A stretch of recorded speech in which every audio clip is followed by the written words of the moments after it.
Hi everyone, today I'm going to be doing this little letter type set. This is one of the mini pictures in Johanna Basford's Worlds of Wonder. Now quite a few of the ones on this specific page we've had in Flourish before, and I have recorded videos of them and they're lovely. It's so nice to have them again, but this one is a little bit different, so I thought I would do this one. And also because it's letters and envelopes and things, it's not always easy to know quite what colour to do them, so I thought you might enjoy just having a bit of help. I'm having a bit of trouble keeping my page flat. Hang on, trying to find something to weight it down with. I'm not sure if that's working. Anyway, we should just carry on and hope it's okay. So I'm going to start with the leaves, and the reason for that is my thinking is that I know I want them to be green, so I want the other colours to sort of work with that. So if I can put those colours in first that I've already made up my mind for, then the other ones will sort of fall into place. So I'm going to pick two shades of green because it's quite a small leaf.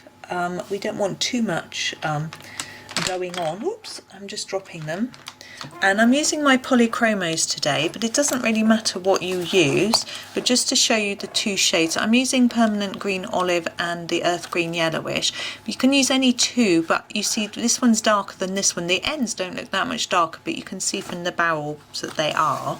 I'm just going to sharpen. I've just got my handy Staedtler Noris Club Sharpener. So I'm really zoomed in. I've got my camera on a little tiny tripod to try and get it zoomed in. I don't know if that's working better for you or not, but I wanted you to be able to see the whole thing in quite close detail. So I'm starting with the bottom of the leaf. I'm putting quite a heavy layer of the green, and then I'm going to lighten it up towards the tip. I'm not going to fill the leaf with this colour. And you can see I'm just doing a lighter layer now. I can't actually see that through the camera, so I hope you can. On the bottom of the display screen on my camera there's some numbers, so and this is right under it, so I'm hoping it's coming out and that you can see it all okay. So that's that one. We're going to move up here. We're going to do all the leaves the same. You don't have to do them all the same, but I find it with such a small design and just a few leaves, it just seems to make sense. It stops you having to fiddle changing pencils. It saves you have to keep making decisions about what colours to pick, and it gives it some sort of coherence and ties it all together somehow as well. So those three very similar to these, and we're going to do these two in the same way. Now what I see some people doing with the sort of stems, because they're quite thin, is you could go over them with a green pen, fine liner pen, to make them show up a little bit more. Or what I see Chris Cheng doing in her brilliant videos is she'll do a background and she'll colour over the leaf and leave a tiny white line the other side of the stem and then colour that in, so you've got a colour in your leaf. So this is the Earth Green Yellowish, and I'm going to go over the top of what I've done and then just fade it out towards the tip.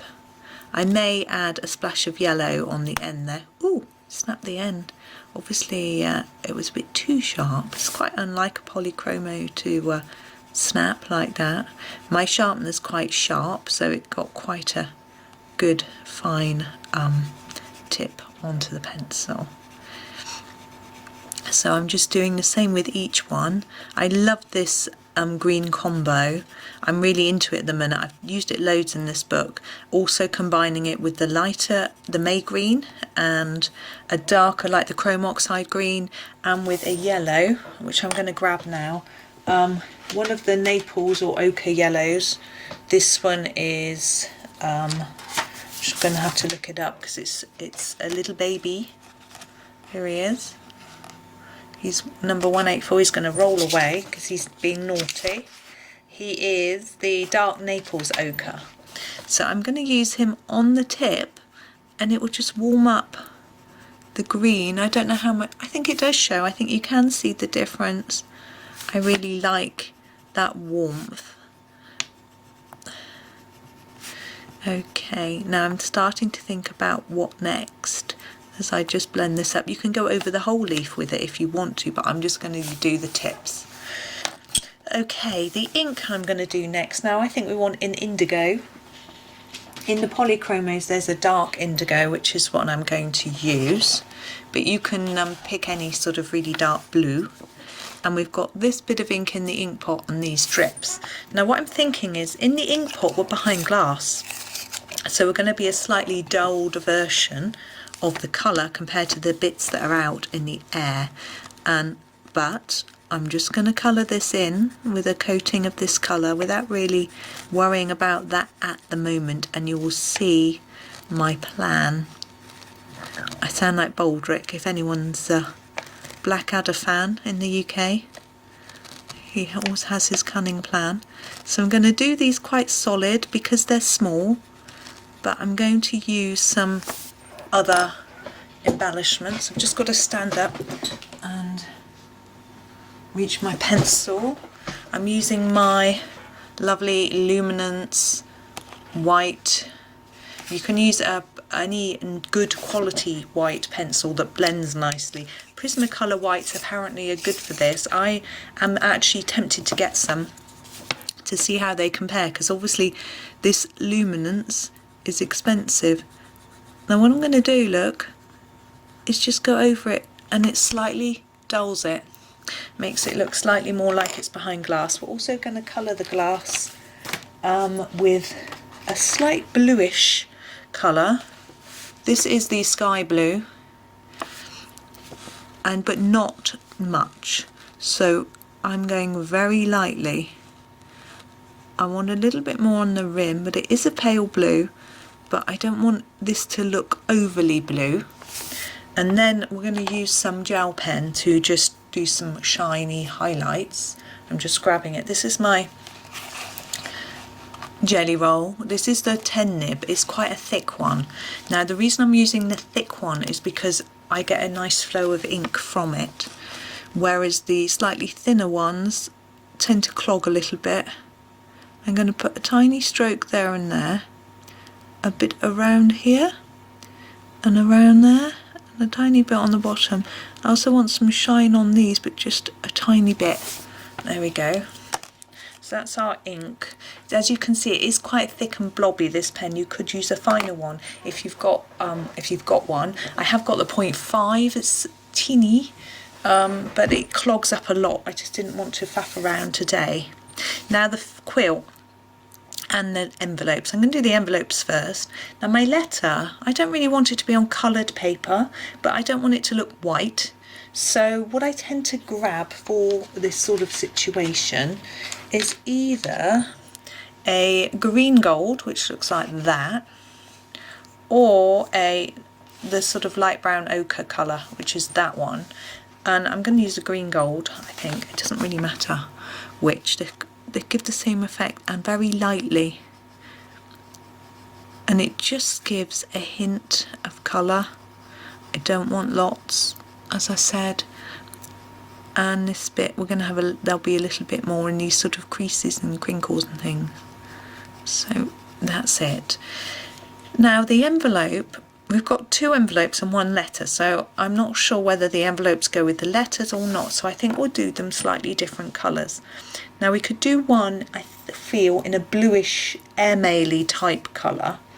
I don't really have an exact colour like that, but I'm going to grab this, which I think is a light phthalo blue, but I am going to check, because he's not giving us any clues, is he?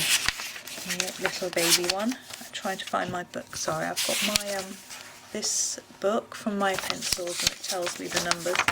So I shall put it down here. I think it's that one. That one, light phthalo blue. So putting it on top of the gel pen wasn't a good idea. And I'm going to do this letter in this colour. So I'm again just lightly. I don't know if any of you have had an airmail envelope, but they're always quite pale blue, they're not really dark. And I'm going to go in little circles just to try not to have any lines, as I saw some appearing. Now this pencil's quite blunt, which means it doesn't stay in the lines very well, but it gives a more even colour. If you've got a sharp point, you get a lot of lines and marks on the page. So I always like a blunter pencil for a background, unless I'm trying to get in a little detail, and then a slightly sharper one when I'm doing little details. Now we have the other envelope. I'm very tempted to do this one pink, like it's a little love letter, in a romantic mood obviously today. So here's my pink. He's even smaller than my blue. This is I think this is Pink Madder Lake. I'm pretty sure. I do have a replacement for it somewhere, so don't worry, but I am just using it up. I can't bear not to use them. Once I use them until I can't sharpen them. Now I get to a point where I can't sharpen them in my Noris sharpener, and I have to use a little handheld one that doesn't collect the bits, if you know what I mean. And I used that one once, and then once I've done that, that's it. And actually people say, how do you use them without getting cramp? Actually I find it more painful sharpening them than actually using them. I think I'm used to it. Also, if I was doing a big background, I wouldn't just use this little teeny. And what it tends to do, keeping the little ones around rather than replacing them with big ones quickly, is that if I'm not in the mood for getting crampy fingers, I elect for a different pencil that I don't use as often, and I think that's quite healthy to do a choice of colour you haven't done. Now because we've got blue and we've got pink, I'm really tempted to do that stamp purple colour, but I think I'm going to leave the outline, the edge in white, because stamps tend to have a white edge. I'm just going to pick this Manganese Violet because I was using it the other day. It's nice and sharp and I rather like the colour. I'm just going to do that, as I say, leave the outside bit white. Now we've got our quill. I'm trying to think what colour. I'm tempted to keep with this violet. I think it might tie it together, but I think we need more than one colour. So if I grab the dark purple. So I keep moving back and forth from the mic, so I hope I'm not getting too loud and quiet. So I'm going to do a mauve in the centre, an edge, whoops, and try not to draw on the page with it as I drop it. I need to sharpen it, and then do some of the other purple in the middle. Hopefully it'll all come together. So we've got our centre line here, so I'm going to go this side first, quite a hard line. It doesn't matter if you go over because you'll need it the same on both sides. And then lighten it a little bit, coming out towards the centre.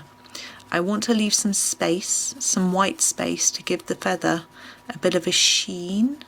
So I don't want to go too far out, but I do want to take enough out so I can blend it with the other colour. And then down this side as well. And take it out a little bit more from the centre. We can always add more layers after. I'm going to ignore these, they're too, we can't really colour that in. So now back to the Manganese Violet, and pop it right over the top. I'm happy to put it right over, and if it needs a darker colour in, we can go back in with some darker one after. Quite hard here, and then lighten it. And the same on the edge, so harder on the edge. Lighten it out towards the centre. Lightening it out. It sounds like, I think I've made that up. But anyway, doesn't matter. Oh, I did want to say today thank you to everyone that signed up for my newsletter on my website. It was really fantastic. I sent my first one has already gone out, so that's nice. So I hope it was interesting for you. And those of you that do want to sign up, you just have to pop along to my website. The link to the website is in the description. It's in the banner on the homepage of this YouTube channel. I'm going to take that white down a little bit. I don't want it too white. And so it's all there for you if you're interested. I'm going back to the mauve to go back over the top of some bits, and you'll be able to see what I'm doing. What I do is I have a little sum up, so I tell you what sort of videos I've been releasing since the last newsletter. There's only going to be one a fortnight maximum. I'm not going to sort of swamp you with, you know, all sorts. I might tell you what I've been colouring. I might share an archive video with you in case you're interested in going back to have a look. Something like that. Now I can't decide whether to do this end of the feather in this colour, which purple. I think I'm just going to go for the dark. I don't know why I decided to do that. It's just now this little part at the bottom I'm going to do grey. I'm just going to use one of the cold greys. So I just thought that it might be an interesting way to just share with you what I've been doing. Now on my website I share similar sorts of information. So what I did here was I was harder here and here and lighter towards the middle. This is, just in case you want, this is the Cold Grey 5. So I share different information. I also have these dots I'm going to do as ink splots. So I'm going to do them in the dark indigo. So I also, the thing that I have that's quite different to what I do on my other channels is step-by-step tutorials with photos. So I'm just starting to build them up. I haven't got many yet, but I'm going to start doing more. So for people who don't like following along with a tutorial video or whatever, they can look at that instead. I'm just testing it out to see if it's something that people like. Now the last thing I want to do with this picture is some 3D. So I want there to be a little bit of shadowing going on under some of the bits and pieces. Now I tend to use this one for shadows, dark sepia. I'm going to sharpen it. It's a browny grey, and I find it just seems to work with most things. Now we've got very pale colour here, so we need to be careful. We don't want a huge dollop of this because it's going to just look weird. Now what I try and do when I do this is go over the top of Johanna's line. So I'm going and just draw it out just a tiny bit. Can you see how that now looks a little bit thicker than that one, and hopefully that gives the impression that it's just on top. And obviously it's not hovering above, so it doesn't need a huge shadow, but I just want to make it look like it's not complete, like a flat drawing, which obviously it is. And we're going to do the same along this one. I'm finding this angle a little bit tricky. If I was not on camera, I'd probably turn my book around. And it's a wobbly line as well, but I think it needs a bit more here. So anyway, there's a link to my website too, and my newsletter sign up in the description, so please do have a little look. And it just sort of keeps me in touch with you, really. And if you want to contact me, there is an email address there, but I'm on Instagram. You can message me on there. You can leave me comments here. I do respond to everything. I know people say, oh, well, once you get lots of followers, you might not, but I feel it's courteous. You're watching my videos, you're asking me a question. I need to answer it and help you. So I will answer. So you see, I've put a little bit of shadow into this. And the last bit is these leaves at the bottom. Just going to do a little bit. So I do try and answer all the comments as best I can. I don't always have a good answer, but I do try and answer. So there we go. I'm not going to do a background on this. I haven't, this page of little, I'll just zoom out a little bit so you can see, oops, except my remote control isn't working. There we go. So this page with all these little pictures, I did wonder about splitting it into sections with a root pencil and ruler and then doing a different background on each one, but at the moment I'm quite happy with that looking just as it is, so I'm not going to add one. I don't think we always need one. So that's me. So I hope that was fun. I hope you learnt a few little things about colouring paper, which was a little bit tricky, and also getting the bottle, which again is a bit tricky. As I say, mine's a little bit splodgy. I think it would have been better with a slightly smaller nib on my pen. But anyway, you can play around with that yourself when you're having a go. But thank you so much for watching, and happy colouring.